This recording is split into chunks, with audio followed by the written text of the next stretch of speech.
Welcome, everybody. We are live here today on YouTube, and this is the Space Water Podcast, episode 9. And once again, we have our longtime guest and friend of the show, Mr. Gary Wayne. You can find Gary at Genesis6Conspiracy.com, and he's got a book by the same name if you haven't heard. This is round 2 of his book. You can see it in the background. It's becoming a bestseller on Amazon and wherever you buy books, everybody.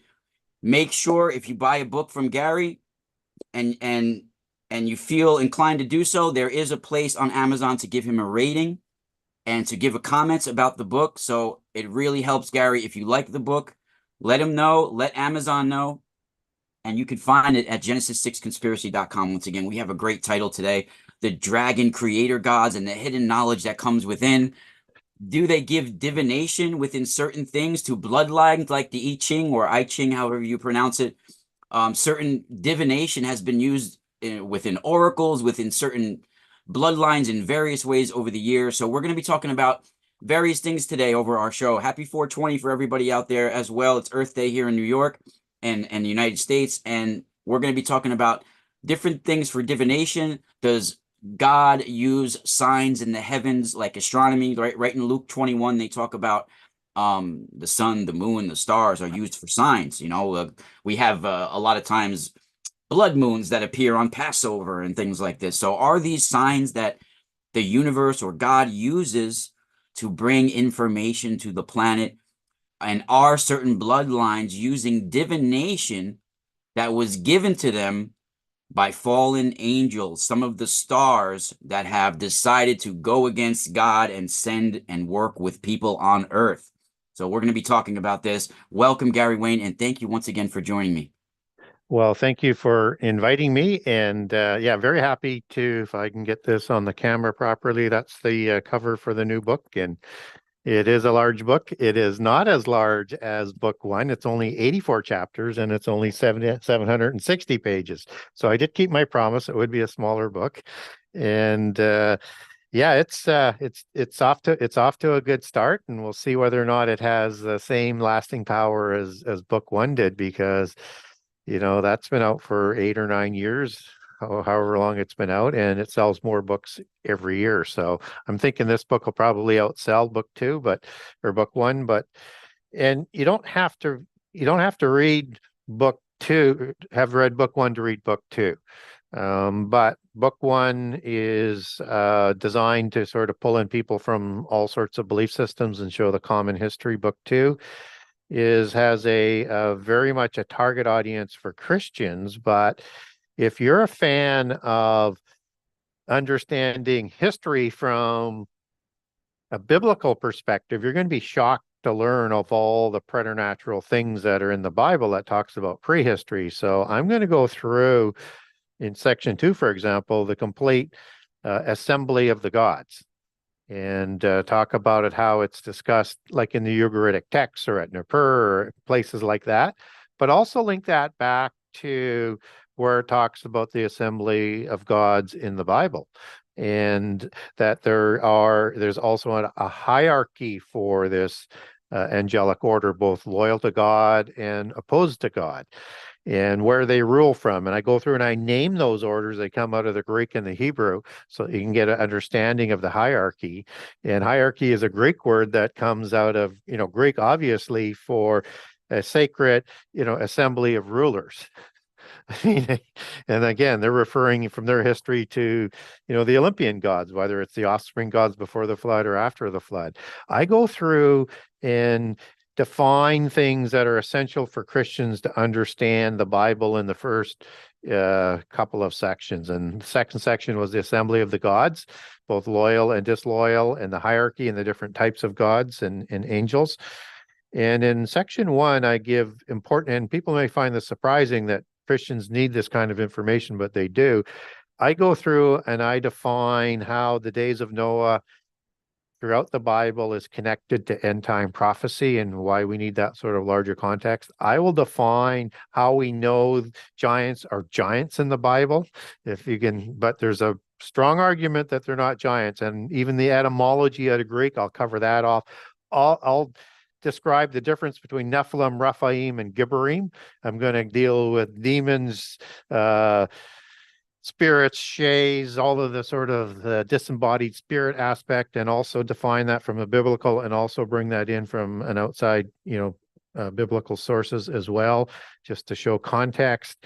So I'm going to provide things in the first two sections that is sort of like the Rosetta Stone for Christians to start reading the Bible in the full context. And it's something that's not taught in, and I won't go through everything, but it also then goes into and it describes the hybrid nations, or the Shazoo, and other names that they're known for. And these are the giants that are 7 to 9 feet tall. They're the offspring of the giants after the flood. I'm going to take them back to a specific Rephaim patriarchs. I'm going to go through and list all the names that I could find of giant tribes and how we know they're giant tribes, and take them back to a Rephaim patriarch. Then I'm going to funnel all of that information into following all of the giant wars from Genesis 14 through all the wars of the Exodus, identifying how we know these are giant nations and hybrids, and where you can find them, and cover the campaigns, and do that all the way through the book of Judges and into King David, King Saul, and King Solomon. And then I'm going to transition into end time prophecy using those terms and things that you need to understand for context to fit into an end time chronology. And in the transition, I'm going to cover some secret society things that I didn't do before, like the Jesuits. I didn't cover them in book one. I gave the premise for it. Cover the Thelemic tree. And then as I'm getting more and more into the transition, then I'm going to get into the Sibylline prophecies, Babylon, things like that. And then we're going to get into in the fig tree generation, a complete sort of, here's how that fig tree and Noah generation should lay out. Awesome. That's great, Gary. And two things from what you were saying right there. One, before I go to the first question from what you just said, where did you come up with the seal on your book? I see. Is this from the publisher, or is this? Well, I wanted it to be understood that it was part 2 and not part 1. So I wanted something similar.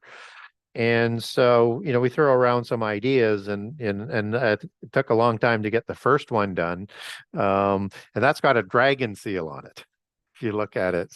Yeah, I love it, man. It's Yeah. like very old school too. I Yeah. love it's like a very, like even like old school style people would like seal the letter of a Yep. very important letter. I Yeah. love that. I love Yeah. that.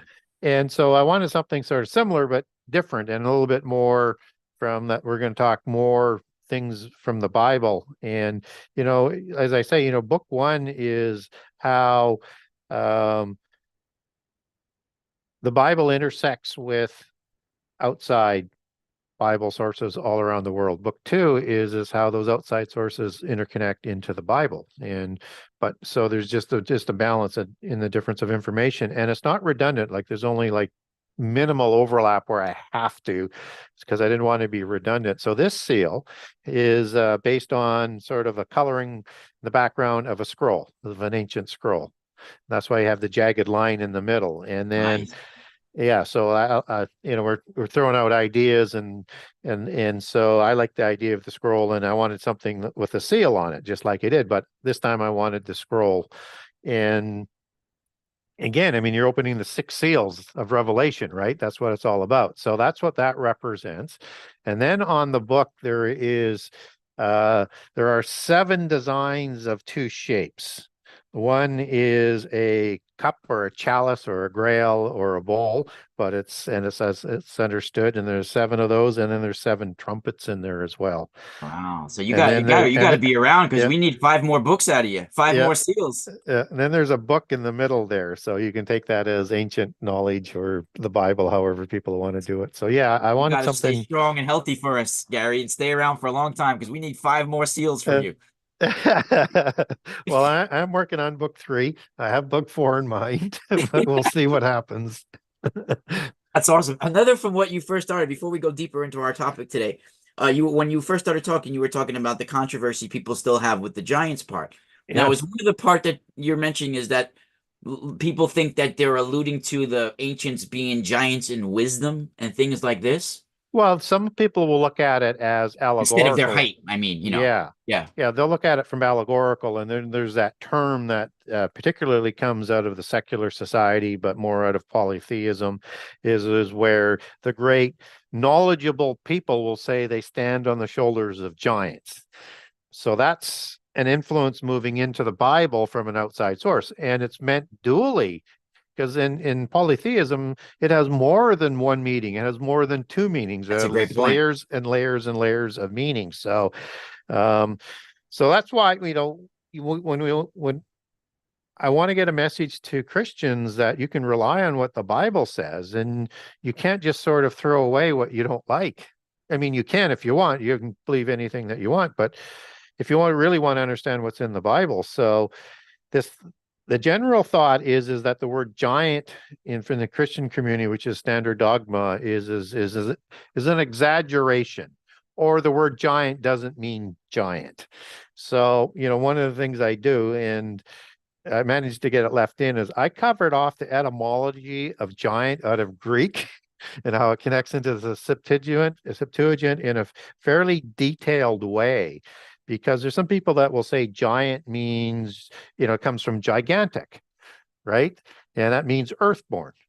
And Yeah, that's giganti, yeah, yeah. giganti, yeah, yeah, And yeah. but that's only half the story, because gigantic is rooted in the Greek word gigas, which means giant, and that the gigantes were giants. And there was these monster things created by Gaia that had, I don't know what was 100 heads or 100 arms Yeah. and multiple heads, whatever it is. And one of them was called Gyges. And so when we're understanding Greek, they have an interesting thing with the vowels as it associates with the G. And so when you have, there's two vowels, one is epsilon, and again, not to get too much in the details, when that follows a G, it changes it to a Y sound. So it would be giantes in the plural, or gaies with giant in the plural. And so that's the form that we get for the etymology of giant, as it interlinks in that sound as giants, as opposed to the singular. And that it's important when you're reading Greek history where you see Gaies and Gyges, it's talking about the same thing. It's just how it was translated. A, was it translated accurately? And B, is it talking plural or singular? And so I cover off all sorts of things like that. And then the other thing that you hear, and I cover this off throughout the Bible or throughout the book as well, and the references back to it, is they say Nephilim doesn't mean giant; it means like a bully or a tyrant. Which, as you take that back to the Hebrew meaning, yeah, that's two of the definitions. But that doesn't mean that those aren't applicable to giants. So the other definition says that it means a giant or a tribe of giants. Now, bully is rooted in the ancient understanding of gods as being bulls, just as in the Ugaritic text, which is the same Semitic language that Hebrew comes out of. You have the Baalim, which is why, and I use the Ugaritic text a lot in book 2 as one of those outside references, because it has the root Hebrew words to everything. Yeah. Does this And mean, are they meaning like a solar hero as well when they talk about the bull of the heaven? yeah, I mean, there's lots of allegories as it gets into Yeah. uh, into Endless. what's above Yeah. us, right? So Yeah. lots of different layers of meanings, but specifically in terms of they're understood as bulls and their offspring, the Raphaim and or giants around the world were understood as bulls. So when it says bully, that's referring to giants. Ah, I never put that together like that, Gary. Yeah, That's very cool. yeah. And then same with tyrant, right? So it goes back to Tyrannos, as particularly as they links Seranim, um, out of the Philistine lords and princes, is a Greek word that's been introduced into the Hebrew language, and it has a interesting sort of etymology back to the Gyes and Gyges kings of Assyria, Syria, Mesopotamia, and other parts of the Greek Empire.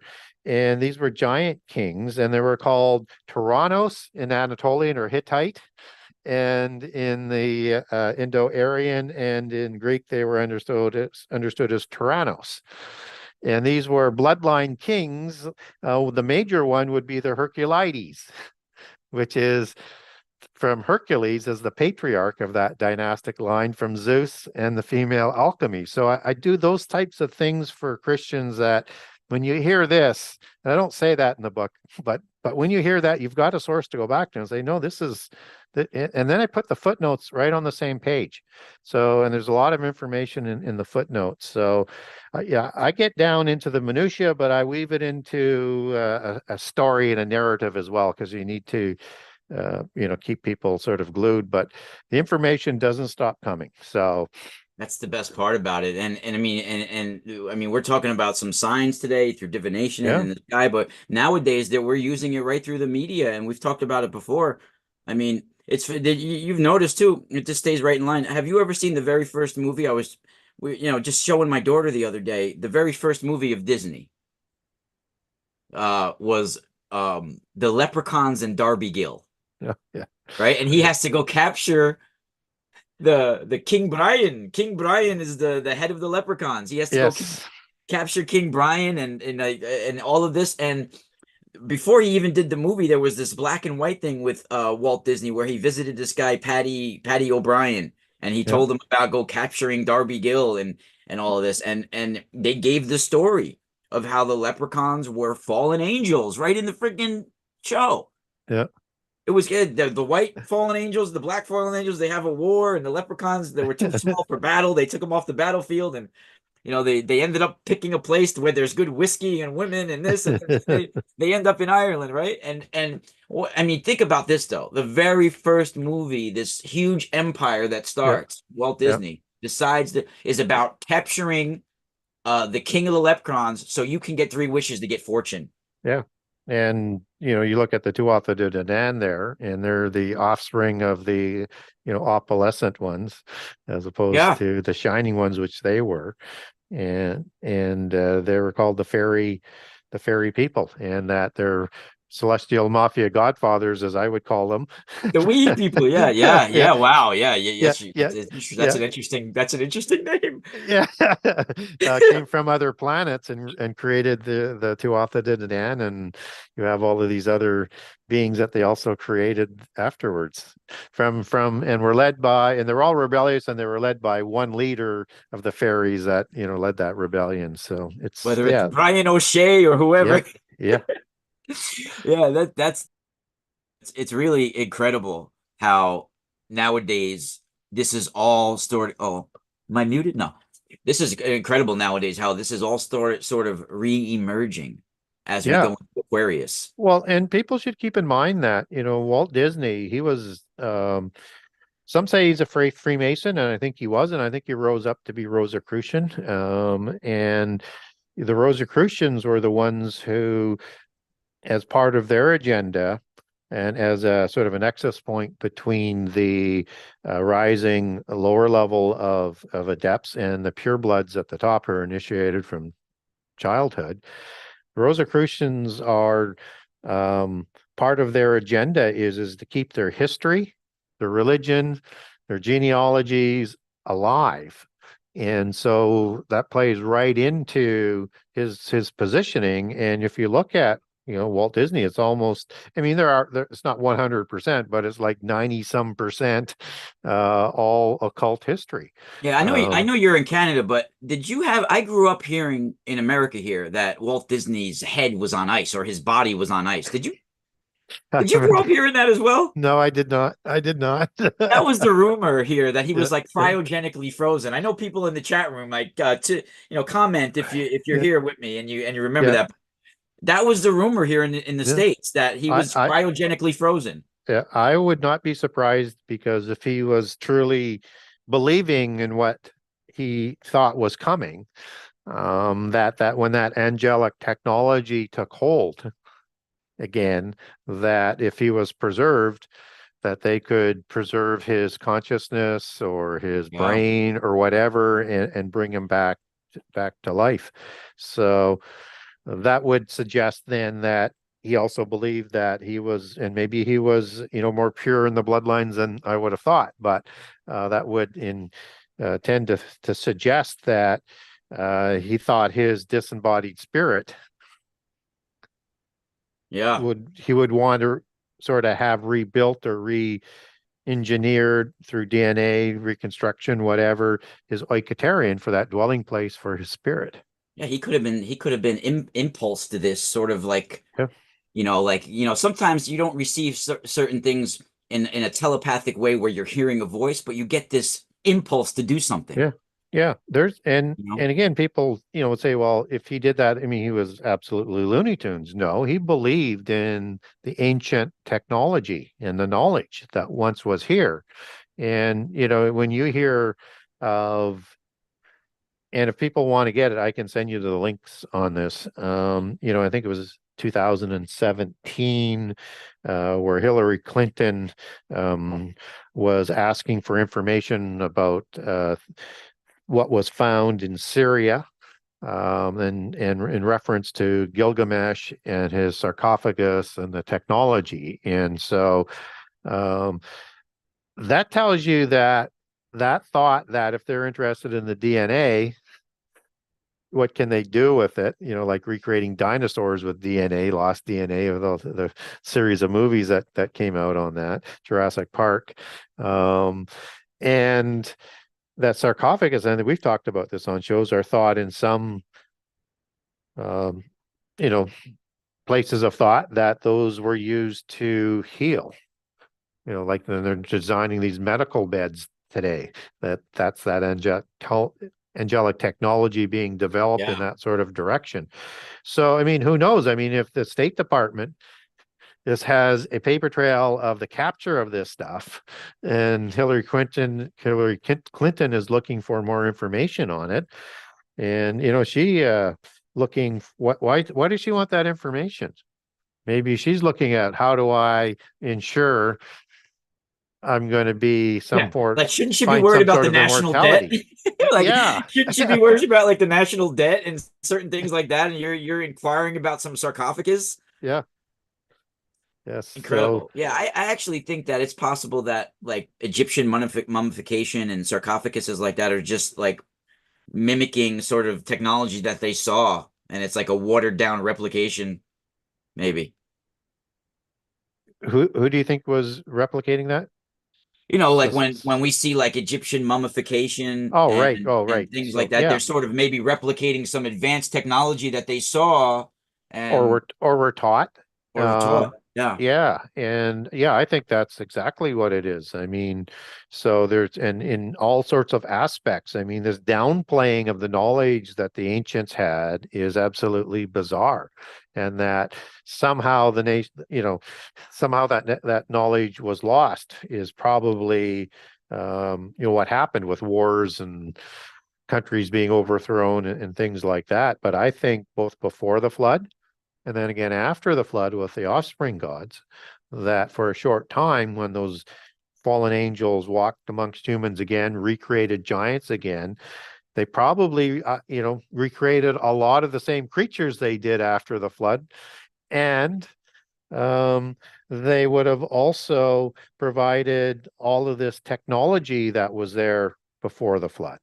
And I think that is something that has been sort of lost over time, and now we're going back into those days of Noah, where we're getting that knowledge, either developing it ourselves or catching up. But definitely, they didn't create that knowledge, and none of those ancient cultures say any of that technology or rituals that they were doing to find the way to the other world and afterlife, that all came from their gods.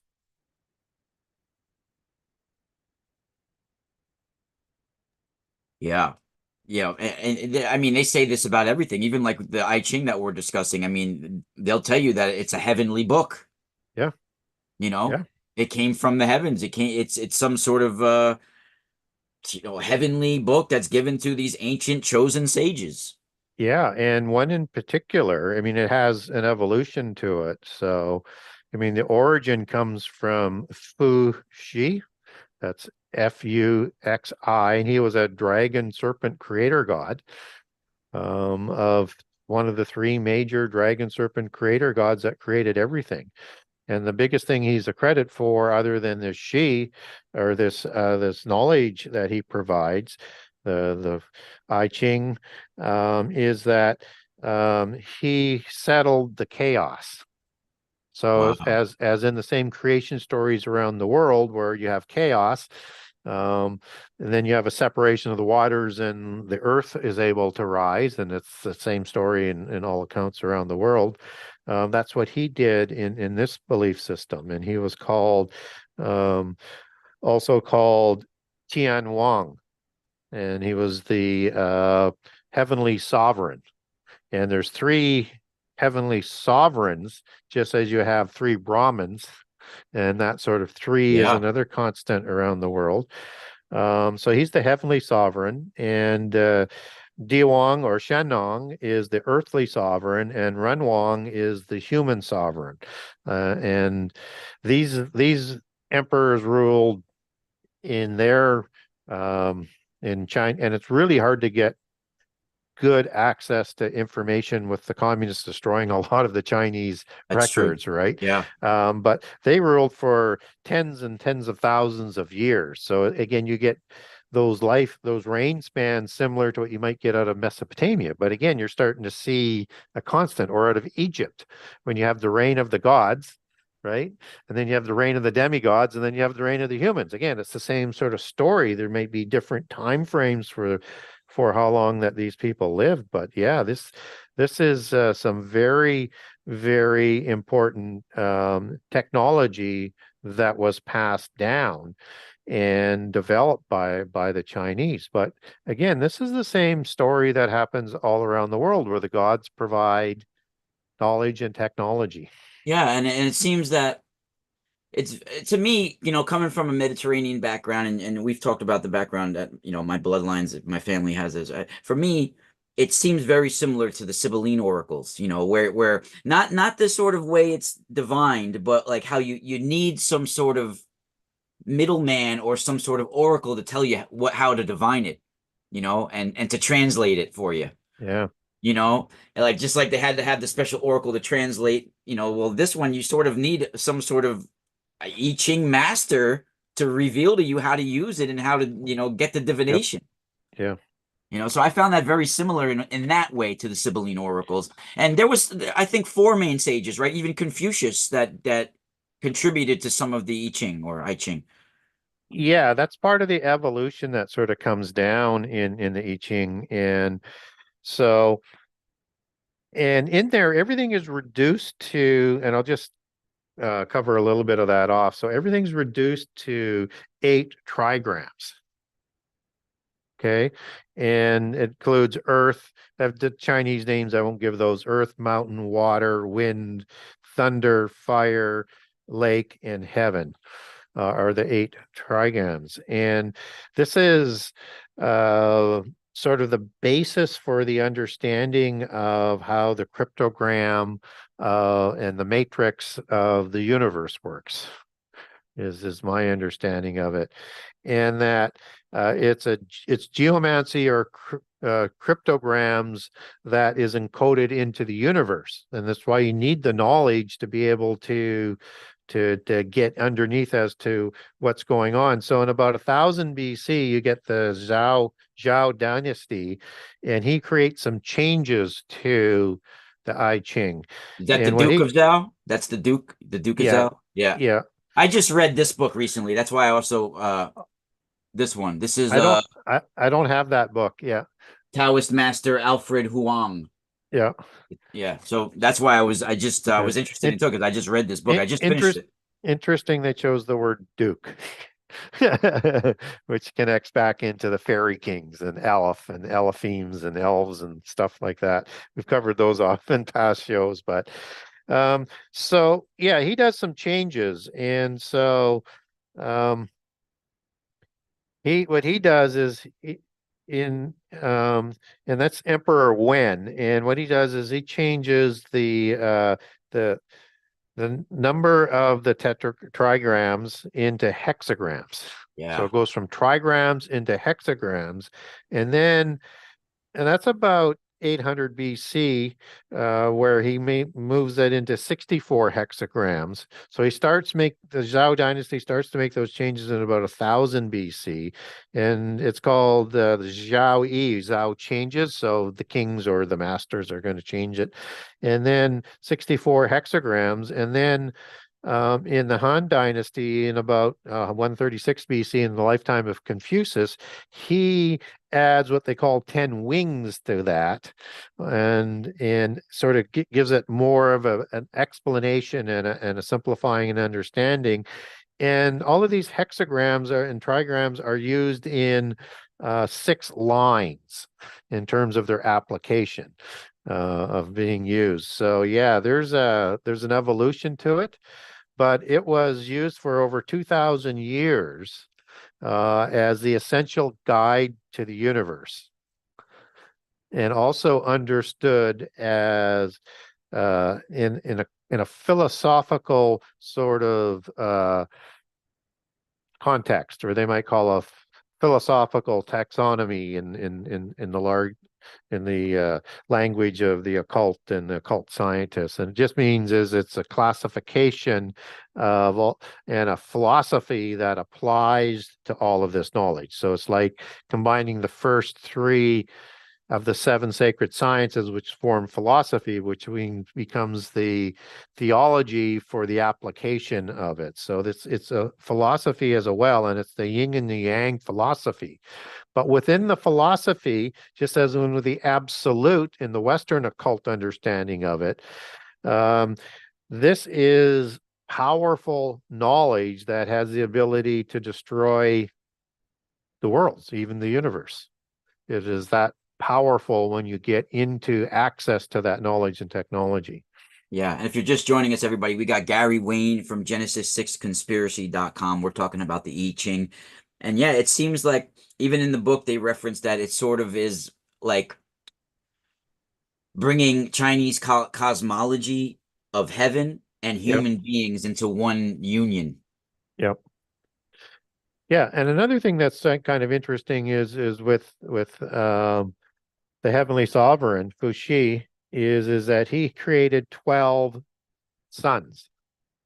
Doesn't say how he does it, but if that sounds familiar, look at Gnosticism with the 12 archons that are created by Sophia through the nebulous life force of the universe to create these 12 archons, that God and Satan and that belief system are all part of that same 12 archons. So again, you have that consistency in the theology of Sophia in Gnosticism. I wonder if that's any related to what we've talked about before, like the 12 labors of Hercules and the 12 labors of Lupercus and things like that.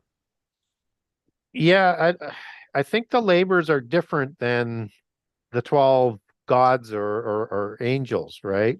But I think 12, that they have to do with the horoscope, the zodiacs, the it zodiacs. does, it does. Yeah. And in honor of those 12 archons for each labor Yeah. is how I understood it. But that's because you kind of say, well, why is there 12 and why is it related to the 12, 12 in the zodiac, and the 12 zodiacs represent the 12 archons. Yeah.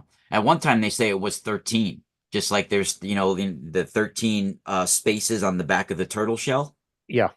They used the 13 months as well at one time. Yeah, just as, and it's akin to the 7 wandering stars, except you always get a number 8 as well associated with that. That's true. And Yeah. right.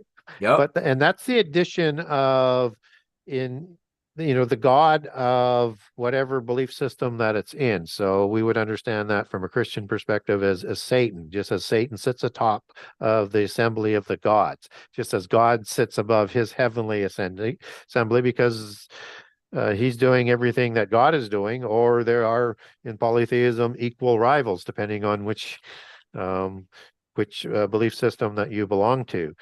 And so typically I look at that as being, the chief god that is the extra one. And you get that sort of understood in Gnosticism and secret societies, where they'll use offspring gods after the flood, like Osiris and Isis and Horus, which is the kind of like a an allegory of the three Brahmin or the three heavenly sovereigns, or the Trinity in the Bible, and that uh, Osiris is an allegory for the great architect of the universe, or as he's called, Lucifer. So it's that same sort of ideology. Isis would be the queen of heaven. It would be Satan's former consort. And I kind of get there through a little bit of biblical allegory as Leviathan, and the female being killed in prehistory that's talked about all over the world. That would be his consort, and that Satan as a serpentine dragon Leviathan type imagery would be is taken care of and killed in the end time according to the book of Isaiah. So I think there's commonality there. That's more my speculation in terms of how I get there, but I think there's some commonality there again. Do you think that that certain things like the I Ching is being used by, say, fallen angels? And I look at fallen angels sort of as stars or suns that are going against the harmony of the universe and sort of working on their own accord. And Yeah, and do you think that certain information was impulses to specific sages, so to say, to sort of um herd humanity in a certain direction for these bloodlines? I think so. I mean, stars is a common allegory biblically for angels, loyal or fallen, and that we're told biblically not to worship the heavenly host. And most people just say, well, you shouldn't just worship, the planets and the stars. Those represent angels. And we're told not to worship them because you're worshiping a specific God. And you get applications that are clearly referencing stars and planets as an allegory for these beings we're told not to worship in the Bible in those applications. So yeah, I think they're the ones that are, currently running the physical world. They have authority over that. Yeah, and And isn't they it interesting that the light that comes in from the sun and from stars, they come in on angles, yeah, and these angles are used in Freemasonry yep, symbolism and yeah. all of this. Well, they get their power from their gods. And so one would think that there's that sacred geometry, sacred math that's embedded into it that they're going to receive power from it. And it has probably way more meanings than, I have the ability to try and figure out. But what we do know is all of their knowledge and all of their power, they say, comes from their gods. And even though their heaven isn't above, it's below in Sheol or Hades or Argatha or the thousand names for it. They still have a representation in the sky that is shining light or knowledge this direction, because that's the allegory that they use for knowledge is light. And that they're even if they're punished, like Azazel, for example, he's not in the pit prison according to how we would understand the book of Enoch and link that into the Bible. He's been hung in Orion, so he's still a star up there, right? So Yeah, it's I mean, we have stars above and below Earth, yeah, so it could be that it's something that's below the horizon of that area that where it's coming from, that they don't, it's below Earth. yep. And I also found it interesting, you're talking about the divination that's it's associated with. And so there's a few different things that are kind of associated with the claromancy, as it's called, for this type of divination of fortunes. It's done by random chance, as in lots, which was a common thing in polytheism as part of that. But that's just one aspect of it. It's also had a understanding that you could get um, prophecy or messages or the ability to make decisions from what they call an oracle bone, which was different formats of it. It could be like a turtle shell.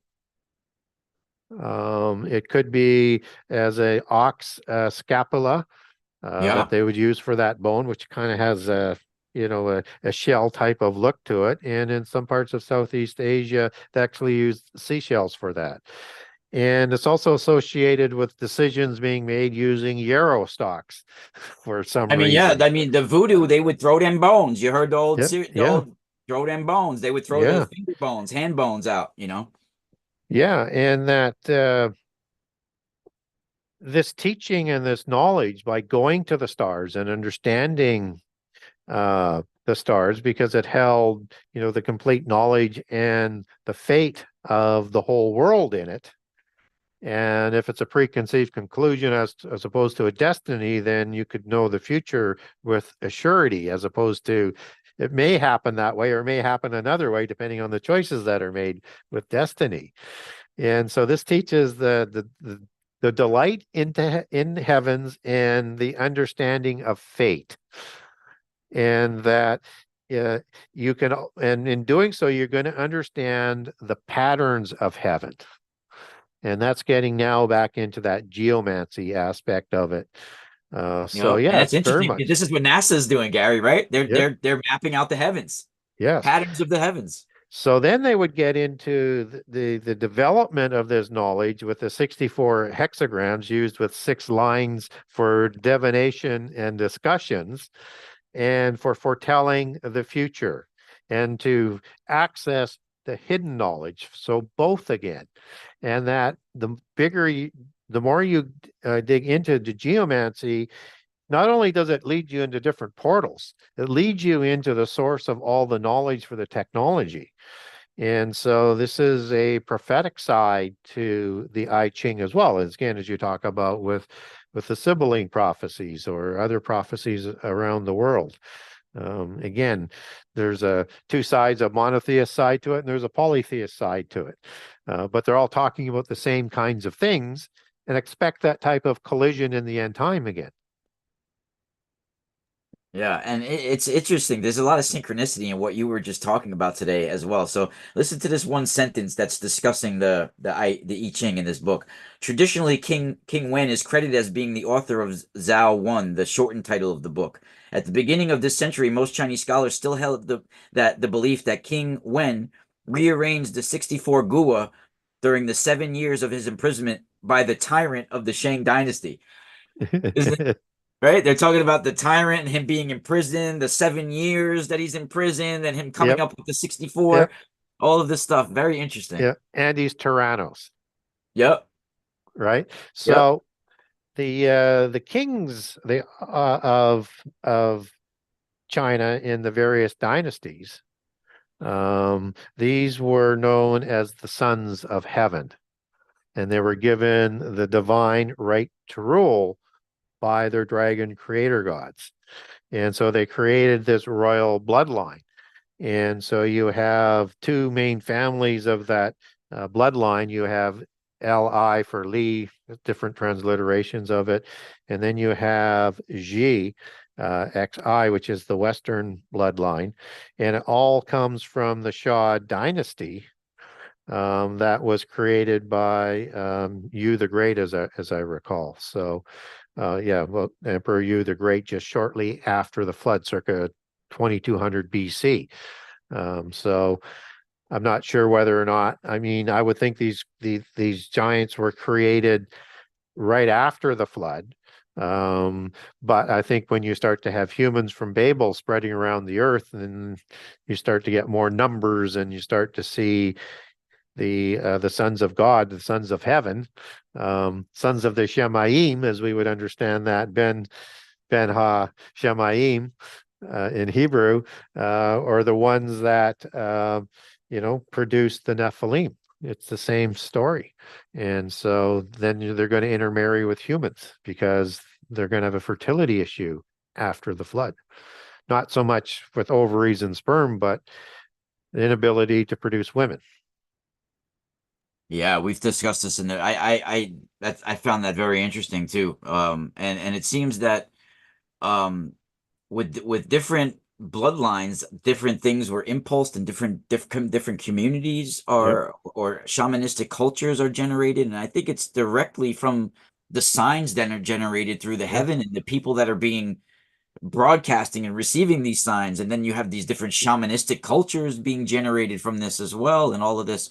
So I thought it would be interesting to go into some of the divination that has been brought to the planet, and how whole cultures and shamanistic bloodlines are developed over these Sure. divination Yep. cultures. I mean, you got uh shape-shifting tribes that are talked about. You have oracle cultures, like Yep. we talked about the Sibylline.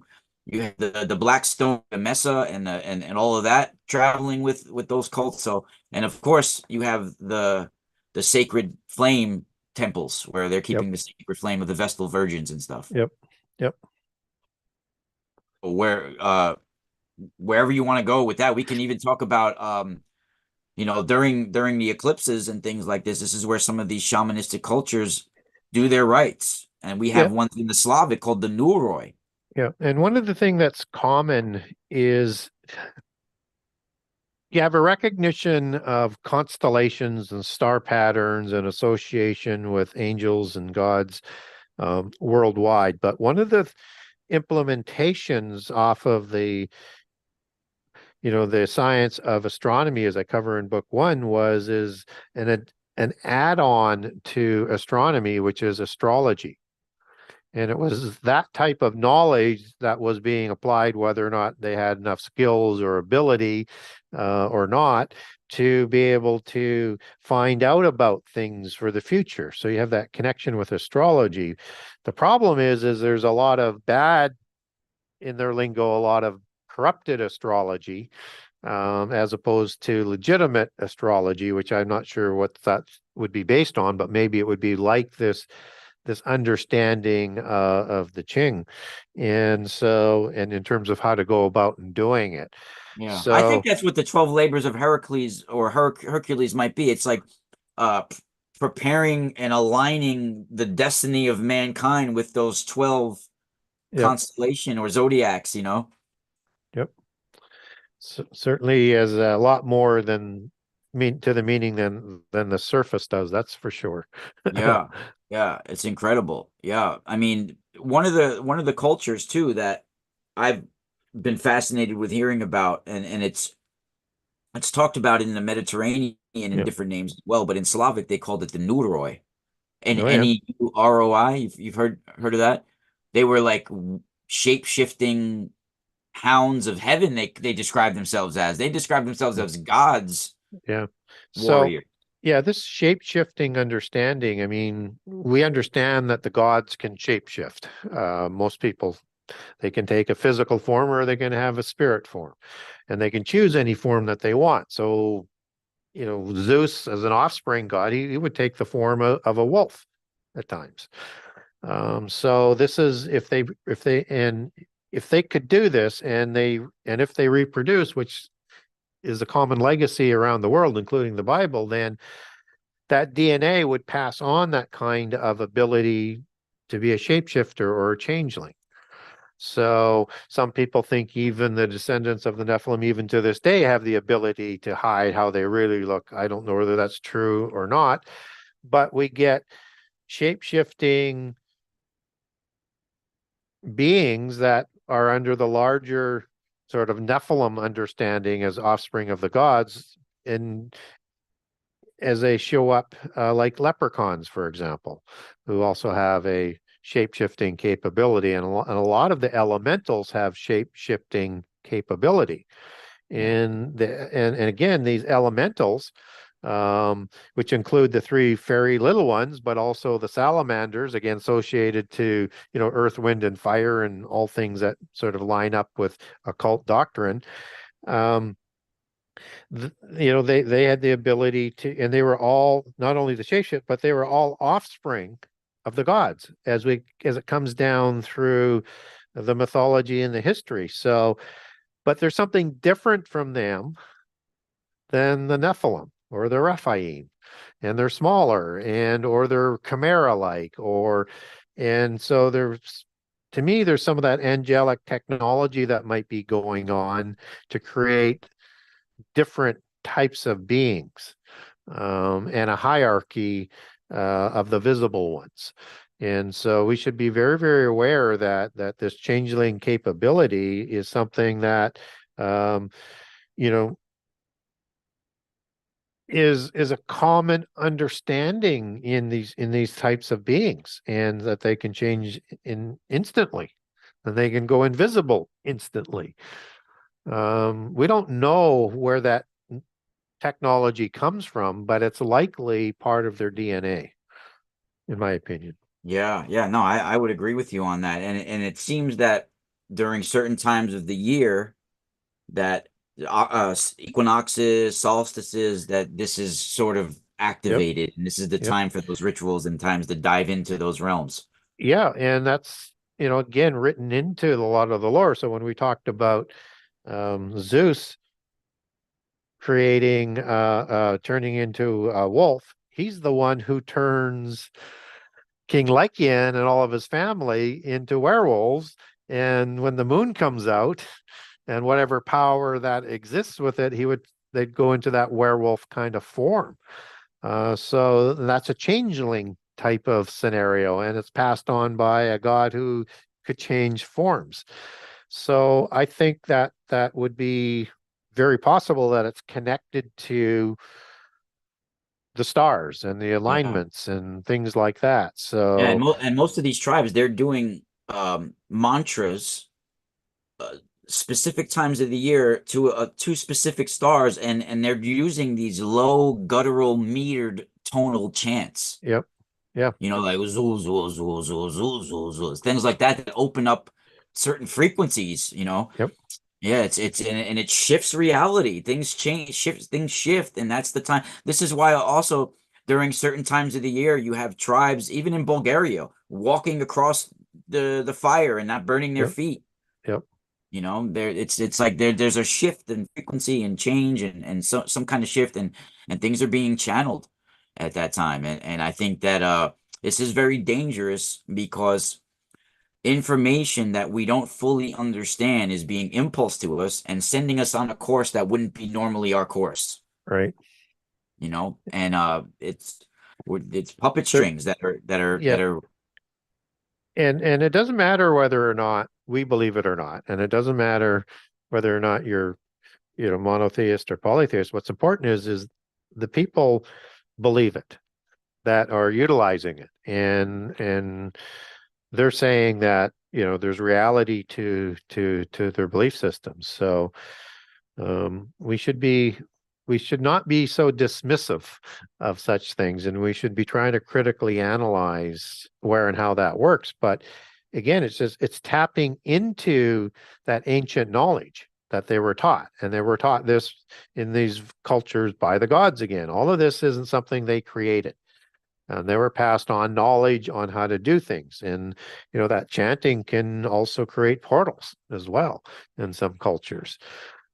So who knows what sort of technology is sort of being connected in that sort of wavelength manipulation. But it's all got to do with how this whole physical universe works.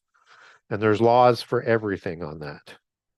yeah, there's completely laws for everything, and you know, God seems to use, or the universe, if you want to say, seems to use certain signs in the stars for this. And one of the biggest signs that we have is the mother goddess sign, right? As it's the mother goddess sign and the temples that the mother goddess is associated. I have one here from, you guys can see this symbolism with the Virgin Mother here. This is from the Temple of Dendera in Egypt, the Virgin Mother or the Mother of God. The temple is dedicated to this, and it's for Hathor, which actually is translated in some Egyptian as the habitation of the holy light, Hathor, right? And it's a secret and sealed shrine that only entered once a year by the high priest on the night of midsummer, right? The longest night of Yep. the year. And there's an image of the Holy Mother that shows a procession of priests that and they're going up this secret stairway, and there's a roof where communion with the divine sun or star was held. And inside the temple, the festival to Hathor, it was celebrated. from and you could talk, this is in the Book of the Master by Marsham Adams, this book that I'm reading from and getting this from, but you could find it in the Celestial Ship of the North book and all these books where they talk about the symbolism. And there's various places like this, even Newgrange in Ireland, where on Yep. certain times of the year you're receiving information from the sun, Yep. right? Information from the sun. And it's possibly that our sun, the sun in our solar system, Gary, could be one of these fallen angels that's ruling over Earth, Mhm. Well, right? I mean, as in the allegory of a sun god was the chief god, and so is and Osiris as a chief god of the offspring gods in Egypt is an allegory for Satan, and that the sun was placed within the firmament, right? So whether or not there's Yeah, dominion and I beyond the mean, God would firmament be the or whole not, yeah, universe, right? yeah, God would be everything. yeah.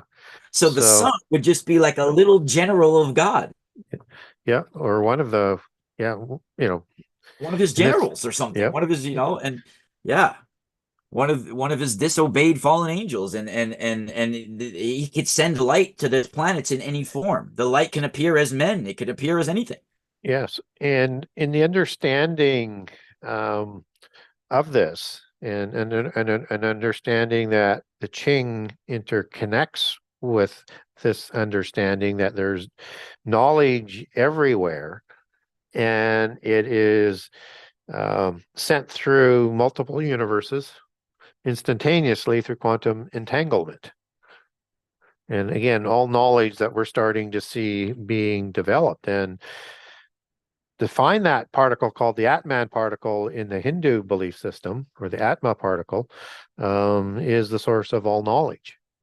And it's known as the divine essence, which would be equivalent to Sophia and another queen of heaven, right? And queen of heaven is a standard imagery right around the world. And so the divine essence will actually sort of connect into uh, which is the Brahman and the Atma particle. It's all the same sort of understanding, just as Sophia is the mother of all knowledge, all wisdom, right? So you have in the Chinese tradition then, um, and as an extension of the development of the Qing, you have something called Feng Shui. I'm not sure if you're familiar with that or not, but it works at a quantum level, and it's a blend of intention and observation and consciousness. And it works with waves and particles.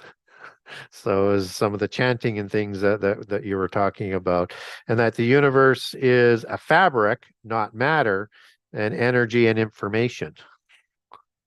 And that is all part of the greater energy field, and is part of continuous communication of whatever that is, and that all subatomic particles are making decisions all the time because of the information that's coming through. It's like a program, right?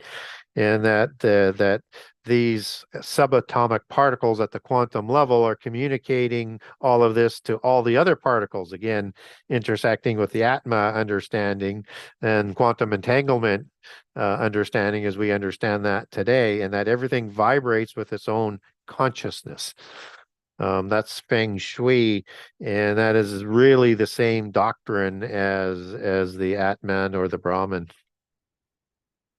Yeah, I agree. I mean, it does line up to the Brahmins and the Devas and all this all the time. I just wanted Yep. to clear one thing up to the chat room too, Gary. You wouldn't believe how many times over the years that when we have shows, people tell me not to talk. They're like, "Why are you talking? We're only here to hear Gary." I'm like, "Wait a second. I've learned. I mean, maybe at first when I first started doing this 10 years ago, I got too excited and I would cut you off a little bit. I admit that, but let's clear this up. I think I know you pretty well over coming on for all these years. I would say that you like going back and forth with me and you appreciate it.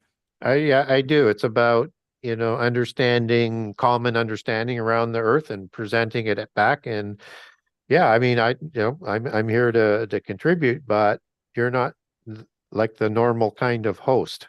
where it's a question and answer. You have a contribution, and what we do is we create unique shows because we give people more information on topic than what you can get elsewhere, and then you can decide what you want to make out of that or what you want to believe. Yeah, thank you for and like we were talking about before we went live, usually people that criticize you are not doing better work than you are. And that's the reason why they're criticizing you, you know? Yeah, yeah. But so I just wanted to clear that Well, up, and everybody. oh If I would let Gary talk for 2 hours, but I don't think he wants to talk for 2 hours straight. no, no, I don't. It's too hard. Yeah. Oh, I forgot to mention one other thing with the Shah XIA dynasty and the Nephilim bloodlines from the dragon creator gods, is that we have a bloodline on the Chinese government list today named President Xi. And he is part of the bloodline lineage of the Western bloodline of that Shah dynasty that's in power today. Yeah, that's incredible. So these bloodlines, I mean, they're Yeah, still running the planet, you they know? still And are. yeah. They Yeah. are part of the visible hierarchy. Where you had the assembly of the gods at Mount Hermon, you had also the assembly of the Detanu, or the assembly of the ring lords at Nippur, which is Mount Hermon as well. And that's that bloodline descendancy of the giants. The tribe of Detanu is, the royal dynastic bloodlines. And these were giants, and Detanu is just one of those transliterations for Tuatha De Danann, or tribe of Danu. And what some people will find very interesting is that the D and the T in a lot of languages are interchangeable. So when you see Detanu, that could be Detanu or Dedanu. I mean, or it could be another variation where you would have the Danawa, it would be the Tanua or the Dadawa. And if you look at that word Datan, and you get Dedan in the Bible, that would be its equivalent. Um, that is when you could substitute the T for there, you would have Titan. And this is the assembly of the Titans, the earthly Titans underneath the heavenly Titans, as it would be understood in Greek history. So it's important to understand that these visible ones are reporting to the gods that they honor to this day, and they're still running this world. Yeah. And that these bloodlines have not gone away. And again, I think if we are in the fig tree generation, I think we're going to see these bloodlines rise to the surface and empires being built. I agree. I agree 100% with that. This is why I wanted, the things that we line people up on. And although I would say too, I don't actually claim myself under one religion. I am basically a Christian in many ways. I believe Christ came here to point us back to the coordinates of heaven. And he had to die a death like that. So there's a lot of things. I just think religion can be very dangerous because I think it was created by humans. This is why I don't really need to say I follow a certain religion. But Gary, I'm almost 100% with you on almost everything you say with that. So I definitely agree. And with different goddesses, I want a question. I want your question on your answer. I'm curious about this. It seems like certain things are still happening today in this way as well. There's the famous story of Asherah, right? The Canaanite goddess Yep. coming down in the egg-shaped Yep. pod or something like this, and Yep. I think David Bowie was actually there in the 1950s in Tuscany. There was this football stadium where 10,000 people were there, a soccer game, and an egg-shaped craft came down and had all this stuff spewing off the side like this. They tested it and there was calcium, all this stuff in it, and uh, I this sounded very similar to the story of Asherah. And then after Yep. that egg came down, all of a sudden Yep. mermaids and giants are here and all of this. So, from what Christians may or may not be aware of, is there is a lot of Mary apparitions around the world, famous ones like Lourdes and um, Fatima, Medjugorje, but there's more and more of these. But there are also, and they're understood as that image of the woman in Revelation 12. And Queen of Heaven is really how this apparition is being sort of presented. But there are other apparitions that don't say that they're Mary, Mother of God. They say they're Hathor, or they say they're one of the other queens of heaven that is happening. And it's not all that commonly reported, but these visions are happening for a reason. I think that Mother Goddess aspect is going to be coming back in a significant way in the end time, just as it was there in the beginning. And some people believe that the female mother goddess is actually superior to the male god in that old belief system. And so it starts to make sense when you see some of those allegories like the hive and the queen and the drones are at the next layer level, and then you have the workers, right? And the hive mind and the telepathy that goes with it from that sort of analogy. So I think we should be aware, no matter what our belief system is that I think we're going to see a lot more of this. And I think when we talk about the prophets of the end time, and again, depending on what your view will be, is they could be a false prophet or a real prophet. And if you're on the other side of the system or the belief system, the one that, let's say, Christians say will be the true prophets of the end time, will be called the false prophets from the polytheist side and vice versa, right? It's just, there's going to be two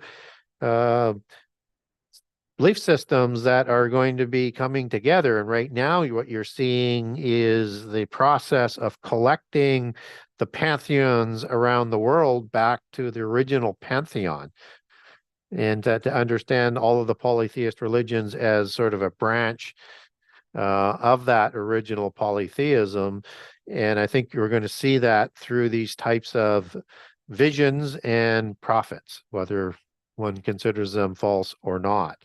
So if you're going to be of that sort of nature, and I'll classify it just for simplicity, so I'm not walking the fence on this, and it's more for the clarity of the understanding, is that these prophets are going to come out, and biblically we would understand these as the false prophets because we believe the opposite of the polytheist side, that they're going to be able to make predictions to convert to this world, or the world's going to be destroyed. And they're going to have a set amount of these prophecies, and they're going to come with disasters and catastrophes.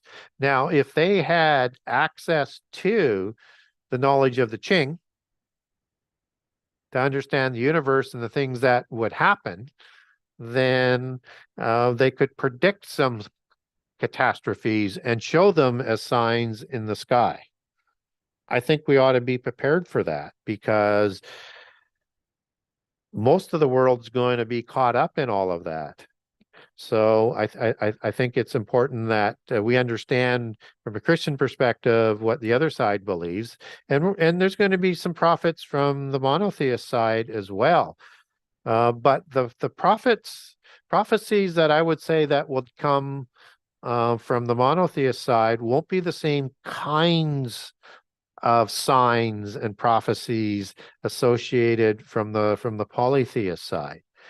So, for example, there was all of this sense that with the eclipse that was a couple of weeks ago, that there would be earthquakes, there would be rapture, there would be, and this was part of the 3 days of darkness and things like that. Well, from a biblical perspective, the signs are different than that. And I'm not saying that's not a magnificent wonder. And to make that happen and to have life on this planet, you have to have where the sun is located and the moon is located. And that to me, it's not a coincidence that the size of the sun and the moon are an exact proportion to create an eclipse, and that the sun is 400 times larger than the moon, and the moon is 400 times closer to the earth than the sun. Those are wondrous, impossible coincidences and why we have laws, because it's not random chance, right? There's something that is guiding all of this. But the signs that God provides are above and beyond the laws of the universe. So examples we would get on that would be as in the 3 days of darkness altogether in Exodus 10:21 through 29. That happened in Egypt. Uh, Something changed above the laws. It would be like God causing the sun to stop so that Joshua could finish the battle. In Joshua 10, it would be things like the Star of Bethlehem behaving unlike how stars would behave. It would be, one more example would be like when Jesus was crucified, you have darkness in the middle of the day and you have an earthquake at the same time. It's beyond the laws. So I think we want to be understanding what is natural things, and then there's the astrological assignments to those astronomical events. And then that's when we really have to be careful as to can you believe what those people are saying or not?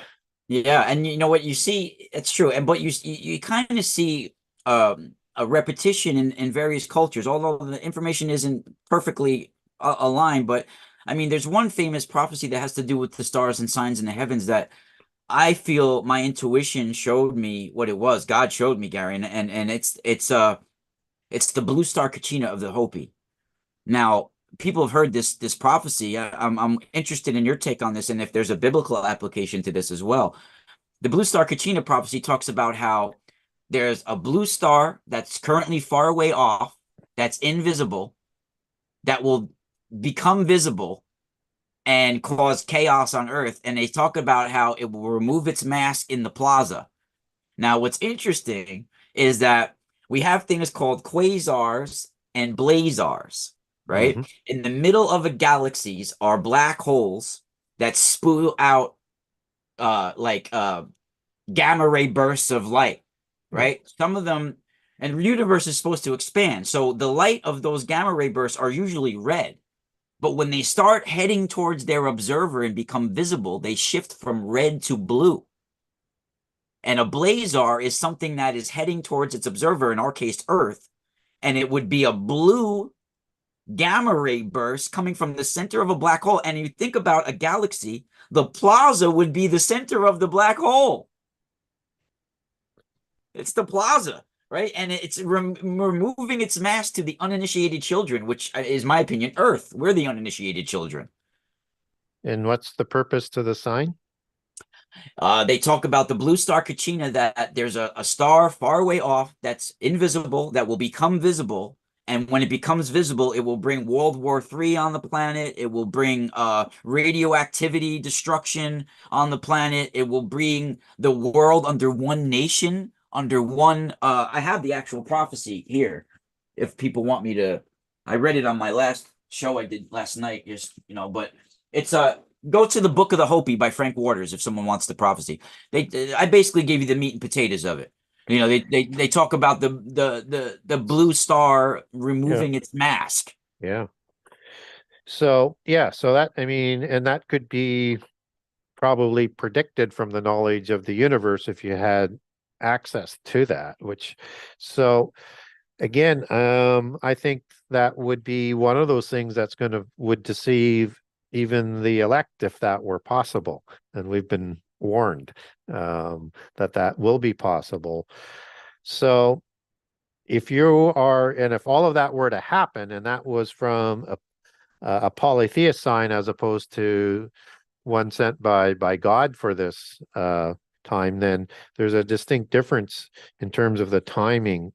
It's not that it won't happen in the end time, but if you're going to deceive the people to accept Antichrist as the Messiah, you have to create an end time before Armageddon is actually going to come. And you're going to have to create the wars and the disasters to replicate that. So that'll be interesting to see how that plays out. And I talk about on a lot of podcasts and things is that there are end time prophecies all around the world. It's not just a Bible thing. And again, I don't know, the source of the Hopi one, but we don't get in end time prophecy in the Bible about the sun that sort of appears. Um, Now you get a sign that a lot of people associate with a planet coming into it. That's called wormwood. But we don't get that sort of star unless it's the star that comes down from heaven that's going to open up the abyss prison. But we don't really get stars in end time prophecy that are going to cause that kind of chaos or damage. But I have to tell you, people would look at that sign, and then the associated prophecy with it. And when you start to see things like that happening, it would seem very, very, very real, because it will be real. But understand there's going to be, and that's what makes the end time so confusing and why people need to learn and decide for themselves so that you're going to be comfortable with that belief system if we're in the fig tree generation, because we're going to see it. So it's important to understand these things and then decide what you want to decide, because it's going to be very confusing. I We're going to see agree. things we haven't seen before. So I agree. I agree. And we're already starting to see them. We're already yeah. starting to see them. And when it comes to certain translations we do of things, like even with Asherah that I mentioned, they call Lady Asherah of the sea, and her husband being El, of the Yep. heavens. Now, Yep. do you think we're translating this wrong and it's the cosmic sea, the plasma waters? Uh, It could be a duality even. The sea's here, the water's above and below. yeah. So typically in pantheism, the gods ruling this world have specific realms that they govern. Um, Now, the waters that are above came from below. So we have to put that into the equation as well. That creates the firmament. Um, so there's a combination of heaven and earth that can combine, and that's part again of the teaching of the Ching, is that understanding will work together to uh, and come together as two separate dualistic things to do great things together, when you have the knowledge to be able to do that. So um the question is are they one of the same, or is it the plasm of the universe? I think the plasm of the universe is slightly different than the waters that became the above. I think there's this other watery type thing, the ether, um, also associated with that is part of the larger universe. So I would Yeah, that's separate like plasma. that. Yeah, Yeah, that's yeah, kind of like what we're talking about. Yeah, that's yeah. exactly what I mean. Because I mean, even when I'm kind of on the fence with how I feel about Moses parting the Red Sea as well. I feel like it could be like auroras are red. It's a sea of red. And he Mhm. separated the waters above and the below. That sounds like the magnetosphere and everything that's going on. So one of the things that separates monotheism from polytheism is the interpretive approach versus the literal approach, and that you don't have to be an adept to understand the allegory. So I tend not to go there with redefining the literal aspects, but that's just, from my belief system. So, but the polytheist system said there would be multiple meanings, and you need to understand not the superficial narrative, but you need to understand the imagery and the allegories to get the true meaning. Yeah. So again, two different approaches. So I tend not to, if I can't define it allegorically within the Bible, I keep it as literal. Yeah. Well, to me, it makes more sense being the Red Sea above because that was parted. I don't see a Red Sea being parted on Earth. It just doesn't make that much sense to me. It Well, makes more sense above, you know? but if you're going to cross over the sea and you're being chased by this army that wants to slaughter you, and you create a separation of the waters, and then they fall in. I mean, from the I think the context comes from the complete part of the narrative, as opposed to the interpretive approach where you could take that out and create a whole different meaning just based on that. And it was just a narrative created to hold that meaning. Yeah, I got to go over and look at the verse anymore. But isn't some of the context of the verse telling you that he's talking about the waters and above and below being separated in that same context right there? Not there, no. I No, not don't right see there. it. Oh, I okay. don't I got to know. go look back. Yep. Yeah. That's a good Yeah. point, Gary. Yeah. Yeah, that's great. That's great. I got to go look back at that. Yeah. I like that. I like that because yeah, you have to always look at the context. Yep. Always look because they're telling you right there usually where we're talking about. That's why in a lot of the cases, you know, they're telling you the concept like this is heavenly cosmic waters and abysses we're talking about sometimes. Like Yeah. even with like Enki, they're talking about he's the king of the celestial abyss. And they're telling you it's a celestial abyss. Yeah. It's a watery abyss, you know? So yeah, there's very interesting things like that. And we have different names like Asherah that go into Ugaritic, Yep. and we also have names like Inanna Yep. and things like this. So Yep. the the different towns, the different stories, they all are saying similar things that go all the way down to, you know, the Madonna of Catholicism as well. And we've talked about this in the past. Well, the Asherah and the Anath and all of this is a very interesting topic because we have a lot of chants and writings that go along with the mother goddess and signs in heaven. And do you think that when we're going to like all these other cultures with the goddess, that it's the union between the two? The god, the Canaanites, they have the chief ones being Asherah and El. But do you consider this the same two that would be like in Egyptian and all of this? Like you Yeah. I think the consider them just pantheons, I think the pantheons are the same all around the world and they have different vernacular names or local names. So, yeah, so Asherah is the consort of El in the Canaanite pantheon before the flood. After the flood, Baal and Anat, and they assume the same titles. And Anat now becomes a queen of heaven, just as Asherah was a queen of heaven. And so, um, it's the same way as Osiris and Isis are offspring gods, and they and in all of the pantheons around the world they overthrow um, the parent god. So you have again, but they're because it's if you understand the word host as the Hebrew word Saba, it means an army of angels. And there's an army of angels on both sides, just as in the end time, Satan leads his angels against Michael's army of angels, right? In Revelation 12. So if the parent gods disappeared for whatever reasons, or were killed, as polytheism has the mythos, except that you can't kill something immortal, so that's kind of an oxymoron, then you would have ones that would move up and replace them, right? Because that's what happens in an army. And so you have the Baalim and all of the offspring gods, they disappear sometime shortly after Babel.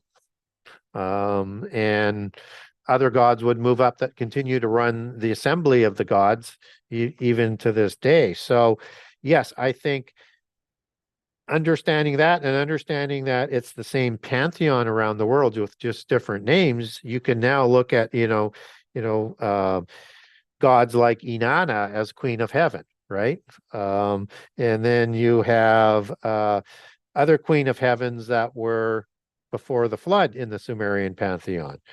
And you have that all throughout the different pantheons around the world. So, like, Gaia would be the queen of heaven before the flood, but you have other Greek gods that are queen of heaven after the flood. And so, like even Diana um, yeah. is a queen of heaven. Frigga, And Frigga, all these are yeah, yeah. they all have those titles, and it's a very important title. It's the chief goddess over everything.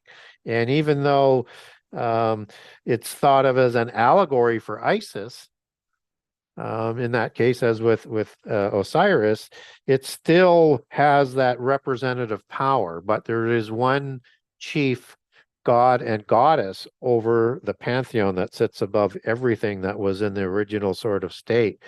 And again, just for the like Isis, for example, as an offspring god, Jeb and Nut would be the parent gods there. So, and that I'm not sure what I was going to say there. I'm Then sure they it was have Shu profound. and Tefnut and all those siblings and things like that. Yeah. Yeah. Oh, and for biblically, again, the Bible tells us about this Queen of Heaven belief system, right? We get Babylon, the woman on Babylon, the daughters of Babylon for the religion and the knowledge.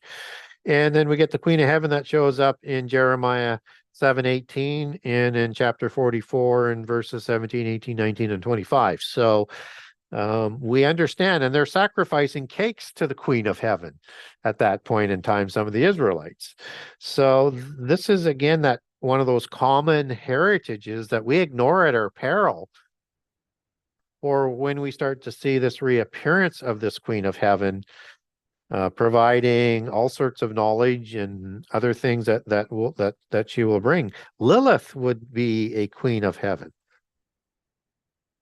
And most people don't look at Lilith as in that sort of terms, which she's called a Queen of Heaven. Ishtar is another one. And you like this one is Argatis, who was a Balat or a Balim, and known by the Greeks as Dracado. And she was the Queen of Heaven of city of Ugarit. Yeah, I mean, we have Inanna was the Sumerian goddess of Uruk, right? Yep. The biblical Eric, and we have Anath in Akkad, Inanna in Sumer, Yep. Anath also in Canaan as well, and these are very interesting because they're also called like the maid Inanna, the pure Yep. Inanna. Very interesting. And it seems Yep. that I'm wondering if you think this as well. Do you think a lot of the because the people put like a female, like human sort of title to this or appearance, but it might be the feminine qualities of the sun and moon or in celestial bodies, the queen of the heaven. I mean, we're talking about the queen of the heaven. So is it possibly they're talking about female characteristics of the sun and certain stars? Oh, I think in the polytheist understanding, absolutely. So and then you also have like the moon associated with a lot of Queen of Heavens as well. And obviously there's a female connection to the physical body of a human to connections to the moon. So yeah, I think there's direct relationships there. I mean, if you have these powerful beings called angels, and they create who are so far above our intelligence level, they could create layers and layers and layers of interconnected meanings, and they would, because they would want to be godlike, right? That's what they're trying to do, and I think they did a very good job of creating all of that within the laws of the universe. Yeah, no, I hear you. It's just I don't think it has to be a poly in my opinion, it doesn't have to be a polyistic view to do that because even Moses, I mean, he was an adept, a polytheistic adept, right? And I He think did, there's yeah, but he did convert. yeah, Yeah, and yeah, we get evidence of his oaths and things. Is that biblically? Because he was educated at Heliopolis, so he swore the oaths and became an adept and was raised a royale, initiated from childhood. So when he dies, guess who shows up to claim the body? Satan, because he had legal title to him. And the only thing that saves Moses is yeah. that God sends Michael to say, no, I'm trumping that. Yes, he was raised a polytheist. Yes, he swore his oaths of loyalty and did all of that. But he did that because I wanted him to do that so that he could come back and do the job that he needed to do to be able to talk to the Egyptians and be humbled as well so that he could be humbled to lead Israel. So, And again, I understand the interpretive approach that can easily turn all of that around into that part's just kind of allegory and part of the story, and you have to understand the meanings in it to arrive at a polytheist sort of understanding. I get that, but I think it's quite clear that he was very loyal to God when he completed his commission. So, Yeah. How do you feel about Moses and Akhenaten? I know we talked about it once years yeah, ago, but for the yeah, sake of YouTube, many people think it could be Akhenaten or even Akhenaten's brother. What was his name? Smelhair, or I forget the name. Smunkara. Yeah, yeah, that one. Yeah, some people think um, it could be either that guy or yeah. Akhenaten himself. Well, there's a little bit of similarities there, but one of the problems is that the Time. historical chronology doesn't line up. Yeah, So that would be uh, problematic. But and Lawrence Gardner was a prolific writer from that sort of viewpoint, and he certainly links them. There you go, links them with being Moses, and brought, in their opinion, brought the polytheist religion to Egypt, not the yeah. monotheist religion. This And is of course, Lawrence Gardner for people yeah, because Gary only could see me. This is what we were talking about. This was the one of his books. yep. So again, depending on which side of the coin you're on, and people will have to look at the information and make their own decisions. As I say to most people, I'm not a minister, and I'm not here to convert people. I am a Christian. I'm very biased. All I'm trying to do is I try and present the information, and then people can decide. So I recognize what Lawrence has done, and he's done significant work. I just don't agree with his interpretation and how it doesn't really line up with dates. But Akhenaten was one of those very, very important Rephaim dynasties. Yeah. Um, Something happened with that later 18th dynasty. I think with his father, yep, Amenhotep III, was yep, something, it's like splendor reemerged. yeah. Yeah, there's something really, really important, and with King Tut and everything associated with the Amarna dynasty is it has received way too much attention for there not to be something more there. But it's so from the polytheist side, there's something there that I've not been able to uncover why they want to rate him so high. But I guess you could say, well, that's because they believe he's Moses, right? And what's really interesting is if you're trying to create a universal religion and bring people back into what the polytheists would be the true religion, and understanding that the religion that Moses brought in their belief system was polytheistic, you cut the three monotheist belief systems right at Moses, right? Islam, Judaism, and Christianity. And if they would bring out evidence that would suggest that the history that we've been provided is wrong, and he was worshiping the pantheon of gods all the way through and only went rogue during the time of the monarchy, then you could bring a lot of monotheists over to polytheism.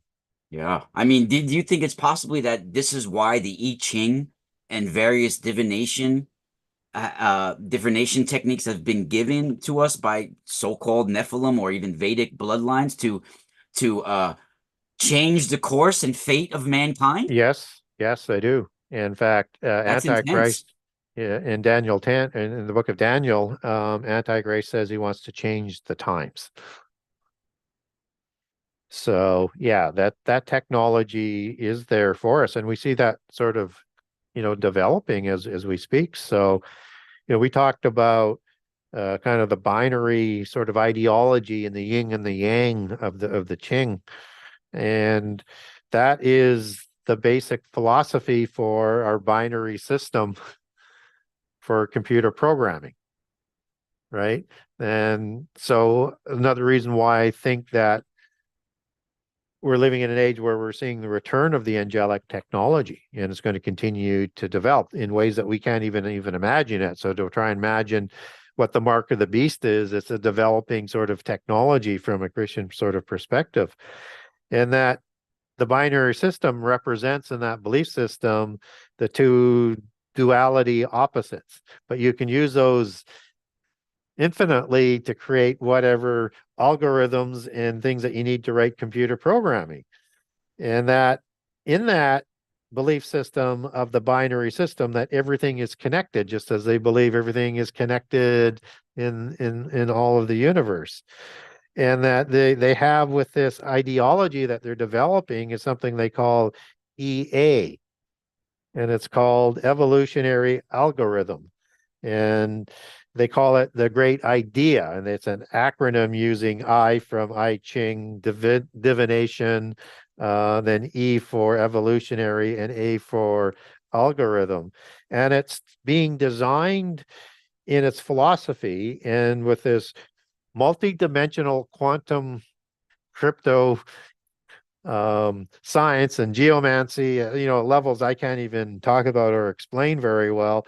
It's going to provide the maximum outcome for the solution, which is very, very sort of vague, except that there's a goal in geomancy that's called quantum supremacy and in quantum computing, and it's going to solve the impossible. So if you're going to maximize this technology to bring about the ultimate outcome and solution, then it's going to have to be multidimensional, and it's going to have a power that we can't even imagine yet. And I mean, just look what's going on with AI today and the development of that, and the hyperlink and quantum computing and cryptocurrency. All of this is that angelic technology that's going to be merging down the road that is going to tap into that divine essence, into the feng shui. And it's going to bring the knowledge of godhood, so ultimate knowledge. And all I have to do then is provide some sort of immortality in the physical world to sort of recreate the immortal Nephilim from before. Yeah, I totally agree with you on a lot of that. A lot of these super technologies that were given to us over the years, I mean, if you really look at some of the work that these people were doing, I mean, the guy who invented the computer, for instance, his name was Seymour Cray, the Cray Yep, computer. yep. I saw an interview, and very few. He's given maybe 3 public interviews in his whole life. I don't think he's Yep, alive anymore, but he talked about one of his favorite pastimes. Gary was digging holes beneath his house, yep. and he was digging a tunnel beneath his house, and he encountered these little people, and they gave him the knowledge of the supercomputer. And he said it tongue in cheek, but he wasn't. He was like serious. Yeah, yeah. And it's again, we have no idea how that knowledge is being passed on and getting done. It's probably done in a 1,000 different sort of ways. So yeah, it's kind of crazy. And Yeah, it's really incredible, and yeah, I mean the signs in the heaven, especially with the recent eclipse that we yep, had. I mean, yep. they literally named the the the experiment they were doing APEP. I mean, that's they're right at the sun. I mean, that's the enemy of the solar hero Yeah, Ra, yeah, yeah, the enemy of the sun, APEP. yeah. They're telling us right here, and we also talk about in I And mentioned, Apep, that's a Leviathan type yeah.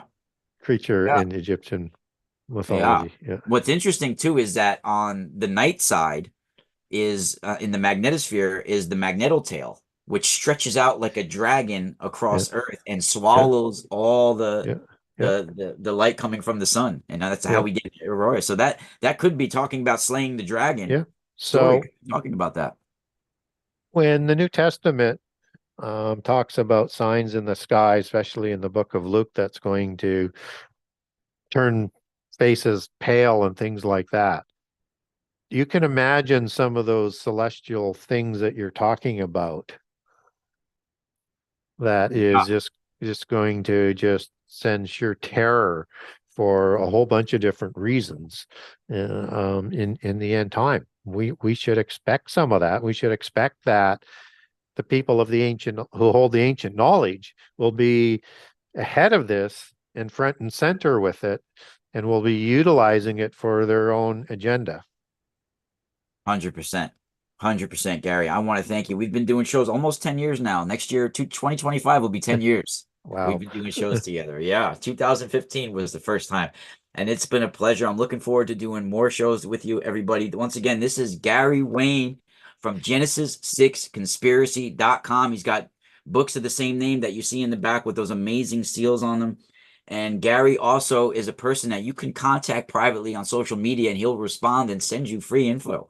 You know, Gary is a really amazing person, man, and well respected. And he's one of the only people I interview on a continuous basis. So for people that don't realize, I do most shows by myself. I have Gary on because we could play tennis with each other and do these great shows, and we enjoy speaking to each other. I was going to do an hour today, Jack. Gary suggested the 2 hours. Well, it was So too there big go. of a too big of a topic. Yeah, yeah, I and love it. and I would do all night with you, Gary. I would yeah, definitely do and all night. So and it Gary will be on. We already booked him for some future shows, yeah, everybody. So we got over 50 people in the chat room right now. So that's great, yeah. great, really great, everybody. So once again, that's Genesis6Conspiracy.com. Gary, do you want to leave us with a final word? Um, yeah, I mean, I think we covered off something that today that intersects into a lot of different things that we see happening in different sort of lanes and places today. And that should I would hope that would encourage people to try and dig deeper on this kind of stuff. And uh, because you need to decide for yourself what you think is going on in this world, and where we fit. And no decision is still a decision. Uh, and understand that these things, True. yeah, these Yep. things it's information that is out there, and there's patterns to be able to sort of understand things. Um, and you don't have to go join a secret society to do research on some of this stuff. But what we do need to do is have a better understanding at how this world is run. How they continue to hide things from us, and how they're trying to create a globalist government at any cost, and all for the agenda of the bloodlines. And you can see, as we mentioned, with the connection of the dragon bloodlines of the sons of heaven out of China, and we have one of those bloodlines leading China today, that there are antichrist wannabes and rivals all over the world, have been right from the beginning. And to sort of date myself, if you've ever seen any of those Highlander movies or the TV series that was on in the 80s and 90s, where they would chop off each other's head to get their power and stuff, it's like the fairy allegory with the Yeah. quickening. There can only be one. So we're going to see upheaval of antichrists that are saying they are antichrists once the 10 King Empire comes about. And there's going to be one that Antichrist needs, who everybody's going to think this had to be the Antichrist, that had to be Armageddon, if the biblical prophecy is accurate.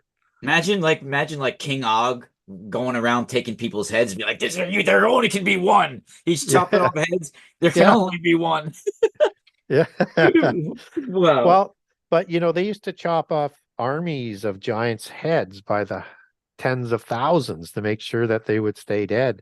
And in the execration text, losing your head was the worst thing a royale could have happened to them.